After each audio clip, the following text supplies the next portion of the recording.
안녕하셨어요?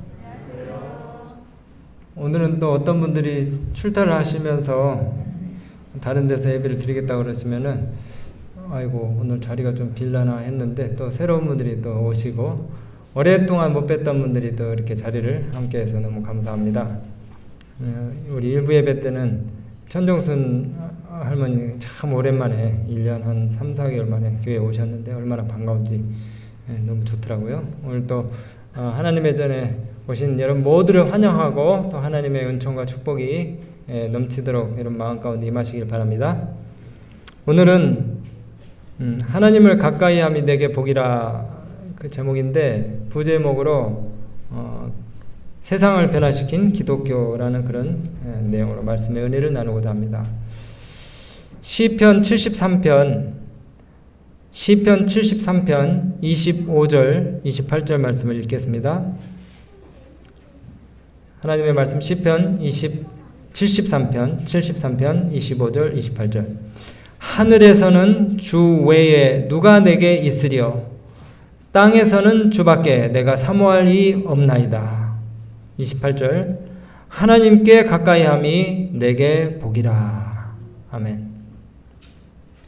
아마 보신 분들도 있으실 건데 그 아주대학교의 김경일 교수님이 유대인보다 한국인이 더 머리가 좋은 이유에 대해서 이렇게 얘기를 하시더라고요. 그 AI 요즘 뜨고 있는 인공지능 있잖아요. 그 분야에서 유난히 유태인 그 인지 심리학자들이 두각을 나타내는데 대다수가 유태인들이래요. 물론 세계 인구의 0.1%도 안 되는 그 아주 적은 인구를 가진 유태인들이 전 세계 정치, 경제, 사회, 문화를 갖다가 주름잡고 있다는 건 여러분 다 아시죠? 예술까지도. 노벨상 수상자의 24%가 유태인들이에요. 근데 그 유태인 심리학자들이 한국인 연구를 그렇게 많이 한대요. 아니 왜 유태인 심리학자들이 한국에 대해서 그렇게 관심을 많이 가질까요? 그 이유는 유태인들이 세계에서 그 영향력을 많이 끼치는데 유태인 영향력이 씨알도 안 먹히는 두 나라가 있는데 그 중에 한 나라가 남한이고 그 다음에 또 다른 한 나라 무슨 나라인지 아세요? 북한이래요. 그러면 다 우리나라 아닙니까? 그래서 이 유태인 심리학자들이 20년 전부터 이제 한국인에 대한 연구를 하기 시작했는데 두 가지 아주 중요한 특징을 발견했대요. 한국인 IQ가 첫 번째로 세계에서 제일 높대요. 연구 10개 중에 7개에서 1등을 했어요. 그 우리나라에서 IQ가 120이라 그러면 자기가 평범한 줄 알아요. 너 IQ 얼마야? 나 124야. 그럼 너는 공부로는 안 되겠다. 이렇게 얘기한대요. 참고로 제 IQ가 118인데 제가 이제 평균 이하라서 말씀을 드리는 거예요. 우리나라 사람들 다 웬만하면 124 이상이라 그러니까 갑자기 열등감이 확 생기네요. 근데 그 역대 노벨 물리학상 수상자 IQ가 125래요. 우리나라 평균 IQ가 몇이라고요? 124. 근데 아인슈타인 버금가는 20세기 양대 물리학자 리처드 파인만이라고 하는 사람의 IQ가 125래요. 그래서 너무 좀 억울해가지고 와신 상담 그때 이분이 다시 한 달 후에 테스트를 받았는데 121이 나왔대요. 대부분 이제 IQ가 120인데 아인슈타인 IQ가 190이니까 이게 평균으로 내다 보니까 그렇게 이제 높아진 거예요. 근데 의외로 한국 사람보다는 유태인이 IQ가 높지 않아요. 유태인들은 IQ가 6위에 6위, 세계 6위, 한국인이 1위입니다. 그래서 제가 이제 우리 잠옷반 엄마들하고 단톡방 이렇게 하는 데다가 그 영상을 올렸는데 한국인 엄마를 둔 초등학교 6학년짜리 여자아이가 미국 시카고에서 대학교를 졸업했어요. 초등학교 6학년이 한국인 대학교를 그 오빠도 마찬가지로 초등학교 때 대학을 진학했어요. 참 대단하지 않습니까? 한국 사람들 진짜 놀라워요. 그리고 이제 두 번째는 IQ는 높고 두 번째는 한국 사람들이 또 세계에서 제일 부지런하대요. 부지런. 우리는 놀 때도 설렁설렁 안 놀아요. 그죠? 놀이동산 같은 데 이렇게 가가지고 자유이용권 끊으면은 엄마가 뭐라 그래요? 야, 너 그것밖에 못 놀아? 엄마가 자유용권 샀잖아. 똑바로 놀아. 예. 그러면은 저희 아이도 그래요. 그냥 한 개라도 더 타려고 막 비 죽죽 오는데도 부지런히 뛰어다니면서 새치기까지 해가면서 한 개라도 더 탑니다. 예. 본전 뽑아야 되니까. 우리는 사실 게으르다고 하는 사람들, 우리 눈에는 게을러 보이는데 외국 사람들 볼 때는 정말 열심히 사는 것이 그렇게 눈에 보인대요. 그 벨기에 심리학자가 한국 사람들 보고 깜짝 놀라는데, 이 유럽에 놀러 오면은 복장만 관광객이지 행동은 노동자래요. 예. 아니, 남의 나라에 놀러 온 너네들 도대체 새벽 4시에 벨기에 청소하시는 분들 6시 반에 나오는데 좀비처럼 CCTV에 다 그게 찍히는데 돌아다니면서 사람 하나 안 나왔는데 깜깜한데 사진 찍고 돌아다닌대요. 네.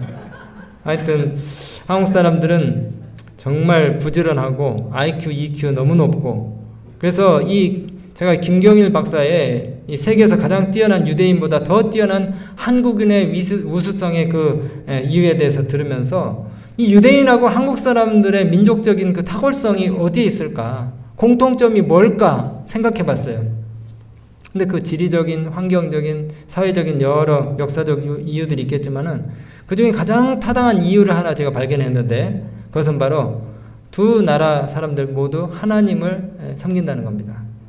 유대인들은 오래전에 메시아를 거절했지만 어쨌든 그 선민의식을 가지고 외골수적이긴 하지만은 하나님의 말씀을 바탕으로 한 교육과 정신, 그것을 실천해 왔어요. 한국은 뒤늦게 기독교를 받아들였지만은 성경을 바탕으로 한 그 기독교 정신, 이것이 사회 변화에 큰 영향을 끼쳤다는 사실을 우리가 부인할 수가 없습니다. 어떤 분들이 그래요. 나는 하나님이 계신지 안 계신지는 모르겠지만은 하나님이 영생을 보장하시고 내세의 축복만을 주시는 분이시라면 난 하나님 안 믿겠다. 아니, 이렇게 현생에서의 삶이 찌들찌들하고 힘든데 내세까지 나 생각할 여유 없다. 내세는 내세고 이생에서 잘 살 수 있지 않으면 종교는 나에게 의미 없다. 기독교 나에게 의미 없다. 이렇게 얘기하는 사람이 있어요.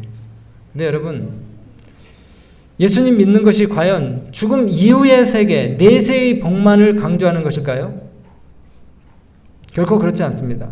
우리가 예수님 말씀에 순종하고 하나님을 잘 섬기면 이 생에서도 우리가 누릴 수 있는 축복들이 참 많이 있어요. 오늘 아침에 우리 전도사님과 함께 이야기를 했는데, 우리 재림교인으로서 아주 단순한 그 건강 습관, 생활 습관이 우리 삶에 얼마나 큰 축복을 줬는지에 대해서 이야기를 나눴어요. 저희도 양가 가족들이 다 그 축복들을 누렸기 때문에 또 이 신앙 안에 계속 있고요. 근데 우리가 이 신앙을 통해서, 하나님 믿는 신앙을 통해서 물질적, 신체적, 정서적, 사회적, 영적 축복을 많이 받고 있습니다. 그래서 오늘 본문의 말씀에 하나님을 가까이함이 내게 뭐라? 복이라. 여호와께 가까이함이 내게 복이라 하는 이 말씀이 정말 마음 가운데 와닿는 것이에요.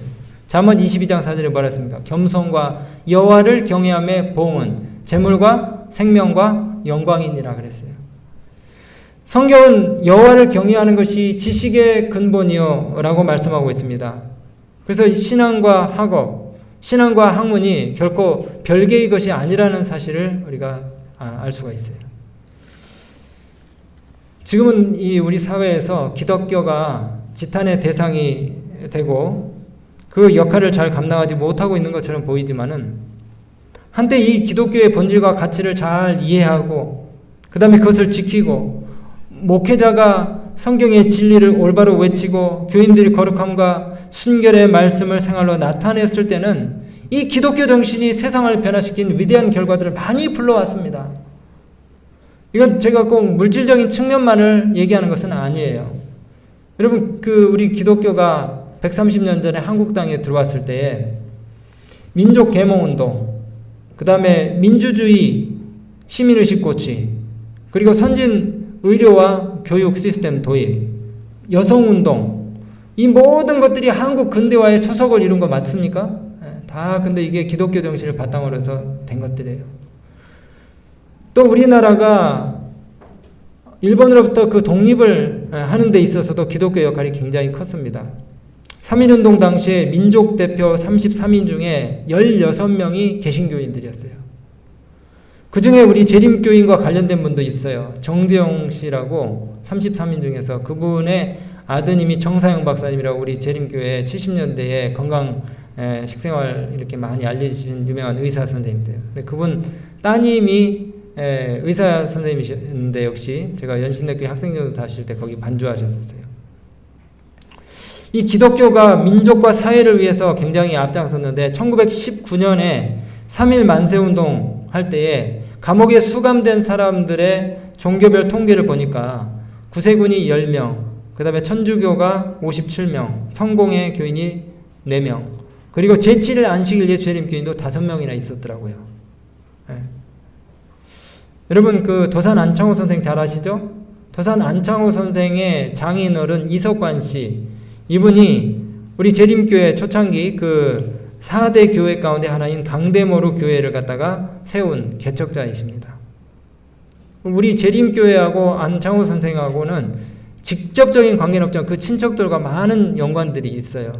그분의 동서, 안창호 선생의 동서도 역시 우리 이 교회의 진남포 재림교회 여학교를 설립한 분입니다. 어쨌든 그 우리 교회가 이 사회에서 빛과 소금의 역할들을 잘 감당하고 우리나라를 부강한 나라를 만드는데 초석을 깔았고 또 많은 기독교들이 그런 역할들을 지금까지 감당해 왔어요. 심지어는 그 민주화 운동을 할 때 인권이라든가 자유라든가 평등 이런 것들이 다 뭡니까? 성경적인 가치예요. 성경적인 가치. 또 우리 재림교회가 한국 사회에 기여한 것들이 상 많이 있습니다. 건강원리, 그 다음에 장수 다큐 이런 것들을 보면은 그 재림교인들이 많이 나오는데 얼마 전에도 우리 지금 그 재림교회 그 장로님 사모님이 췌장암으로 거의 이제 그 3기 암이었는데 이분이 우리 교단의 그 건강 식생활 습관을 잘 실천하고 이렇게 해가지고 췌장암을 극복한 그런 다큐가 이 조선 TV 조선에 나왔어요. 얼마 전에 며칠 전에. 근데 그 종교성을 갖다가 배제하기 위해서 뭐 성경도 다 빼라 그러고 그 다음에 교회 이름 박힌 책은 다 빼라고 하는데 우리끼리의 암호는 있잖아요, 그죠? 거기 보면은 뭐 예언의신도 꽂혀 있고 다 하니까 아 저분 우리 교인이구나 하는 거 금방 아는데 건강과 장수에 관한 다큐들 보면은 재림교인들이 많이 등장합니다. 많이 등장해요. 어쨌든 그 채식과 또 숟가루 사용, 그 다음에 건강 식생활 습관, 금연, 금주, 절제 이런 것들에 대한 센세이션을 우리 그 기독교의 한 교단인 우리 재림교회가 일으켰어요. 잠언 22장 4절에 아까도 말씀드린 것처럼 여호와를 경외함은 겸손과 여호와를 경외한 보상은 재물과 영생과 생명이니라. 여호와를 가까이함이 내게 복이라 하신 이 말씀이 참으로 진리인 것을 우리가 확인할 수가 있는 것입니다. 여러분 그 80년대만 해도 우리 한국 사람들이 외국에 나가는 것조차 쉽지 않았어요. 근데 지금은 그때 뭐 한국 누가 알아주기는 했습니까? 근데 지금은 한국 사람들 외국 나가면 굉장히 환영 많이 받아요. 여기서도 한류, 저기서도 한류, 미국 가서도 미국 사람들이 한국 사람들 상당히 알아줘요. 반도체, 전기, 전자, 건설 항상 그 여러 분야에서 1등을 하고 있어요. 사실 이 모든 변화와 이 축복의 이면에는 반박할 수 없는 한 가지 사실이 뒷받침하고 있는데 그것은 바로 기독교 신앙의 확산과 영향력이 우리 사회에, 우리나라에 급속도로 근래에 퍼졌다는 것이에요. 여러분 이 통계가 있는데 이것이 바로 그런 사실들을 확증해주고 있는데 20세기 기독교인 성장률 세계 1위가 한국입니다. 그 다음에 인구 대비 선교사 파송국가 1위, 기독교 선교사 파송국가 1위가 또 한국이에요. 그래서 예수님의 사랑과 권능으로 역사의 변곡점마다 기적과 변화를 이끌었던 것이 이 기독교의 신앙의 원리라는 것입니다. 신명기 28장에 뭐라 말씀하십니까? 내가 내 하나님 여호와의 말씀을 삼가 듣고 지켜 행하면 그 명령을 지켜 행하면 여호와께서 너를 세계 모든 민족 위에 뛰어나게 하시리라 그렇게 말씀하셨잖아요. 하나님을 사모하는 그 열심이 이런 결과들을 불러온 것이에요. 여러분 하나님 믿는 것이 복입니까? 굉장한 축복입니다. 그 20세기 선진국이 된 나라들 가운데서 20세기에 들어서면서 선진국이 된 나라들 가운데서 기독교 정신을 바탕으로 선진국이 된 나라가 20개국 중에서 19개국이래요. 세계 200개국 넘는 나라들 가운데. 이거는 1920년에 독일의 그 사회학자 막스 베버가 쓴 종교 사회학이라는 책에 나옵니다. 그 기독교 신앙, 개신교 신앙 윤리가 특별히 이 청교도 정신이 사회와 국가를 변혁시키는 그런 엄청난 윤리적 기초를 담고 있는데 이것이 나라를 부강하게 만들고 국민들의 시민의식을 갖다가 아주 정직하게 고치시키는 그런 원동력과 힘이 되어왔다는 것입니다.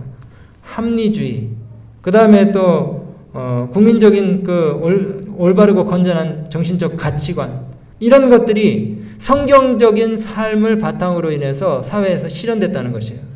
여러분, 예수님 믿는 게 왜 행복인지 아시겠죠?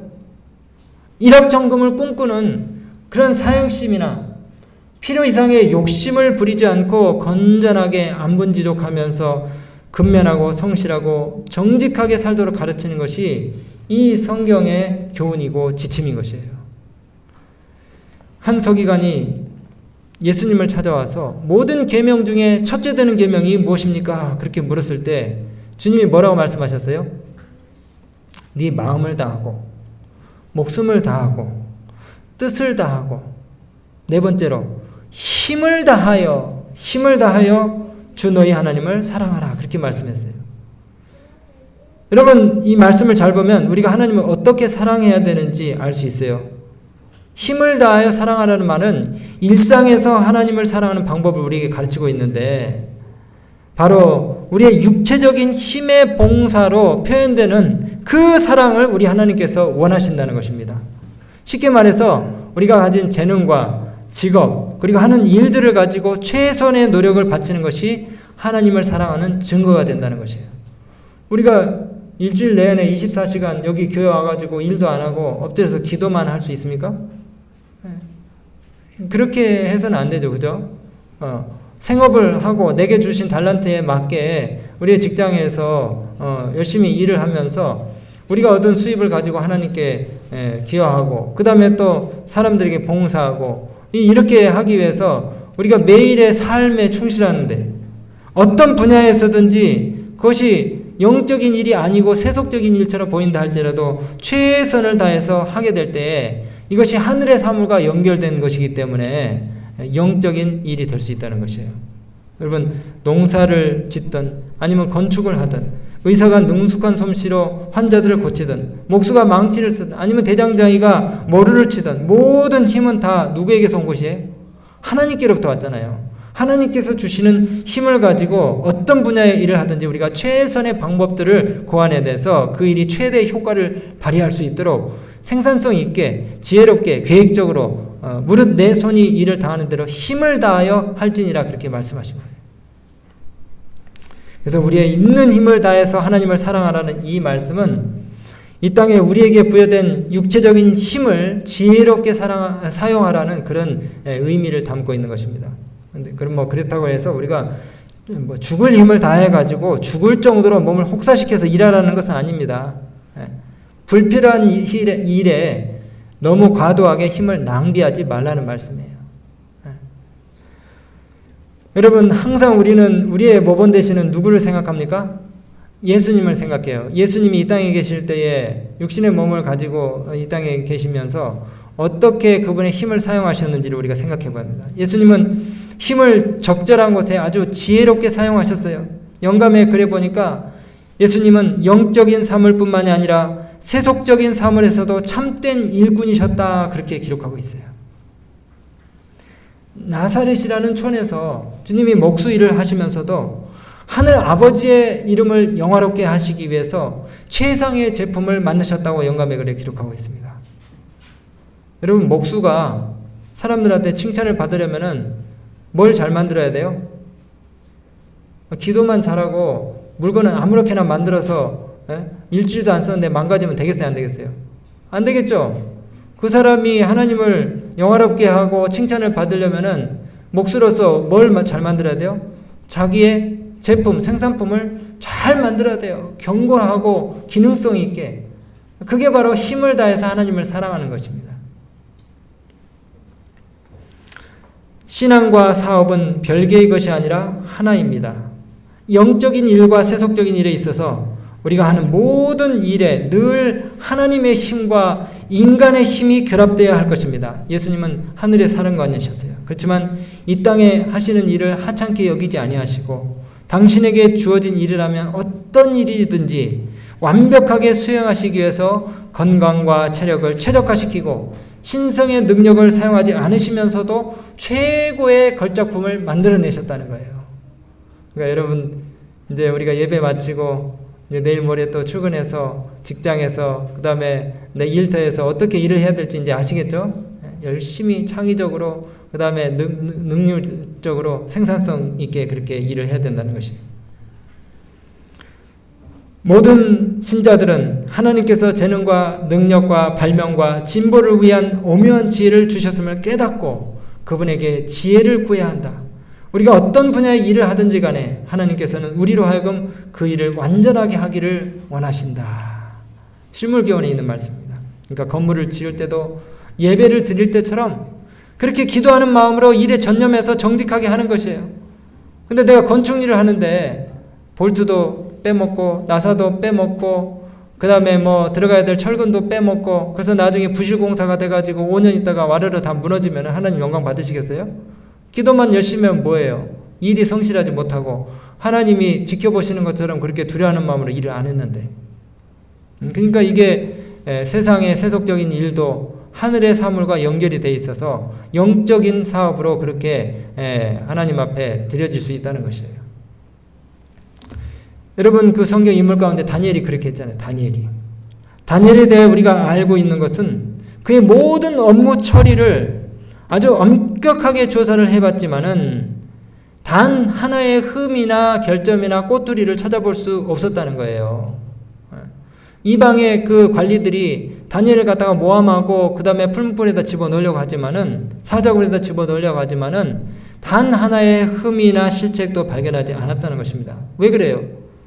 그가 하는 일에 있어서 두뇌와 뼈와 근육과 마음 그리고 생명을 하나님의 사업에 바치는 사람이 어떻게 일을 하는지 그가 잘 보여줬는데 마음을 다하고 뜻을 다하고 힘을 다하여 하나님을 사랑하고 자기에게 주어진 일을 그렇게 했기 때문에 그런 것이에요.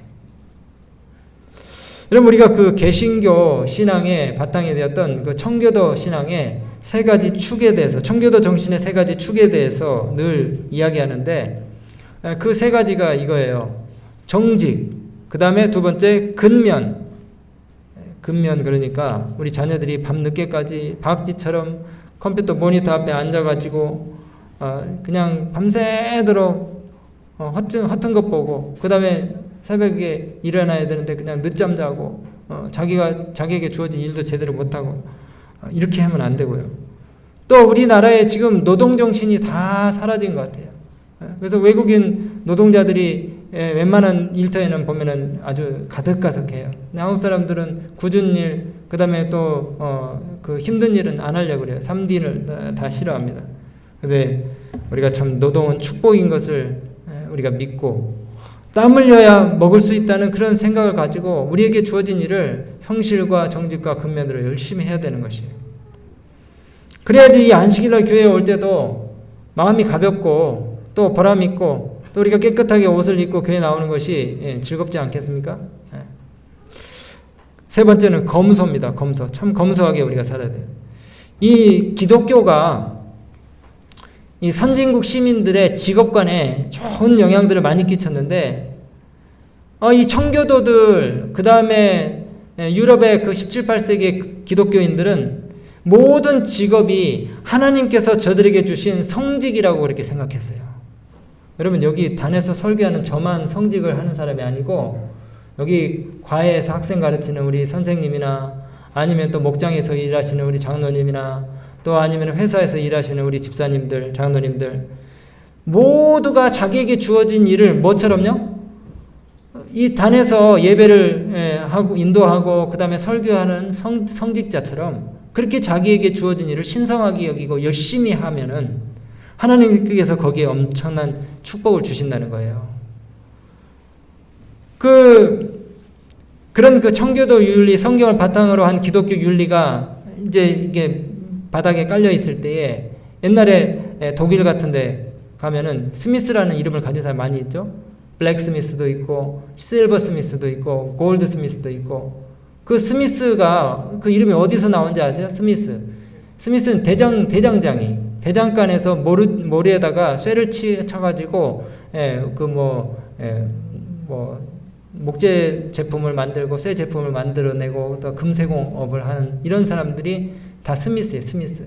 근데 그 사람들이 성경의 정신을 바탕으로 해가지고 자기에게 주어진 일을 갖다가 신성하게 여기고 열심히 하게 됐을 때에 그 일을 대대손손 물려주면서 그 가문의 이름이 돼버린 거예요. 이름이.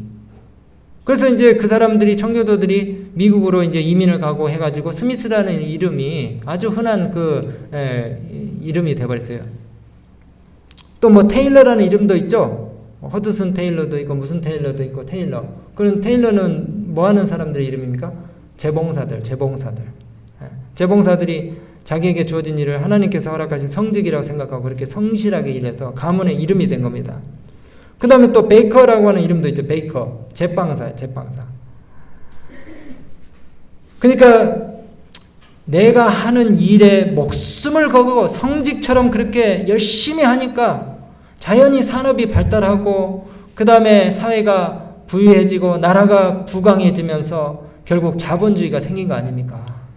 그러면서 이것이 이렇게 흘러 들어와가지고 한국에까지 와서 우리도 지금 잘 사는 나라가 됐잖아요. 또 이 사람들이 가진 이 성경적인 재물에 대한 가치관은 그거예요.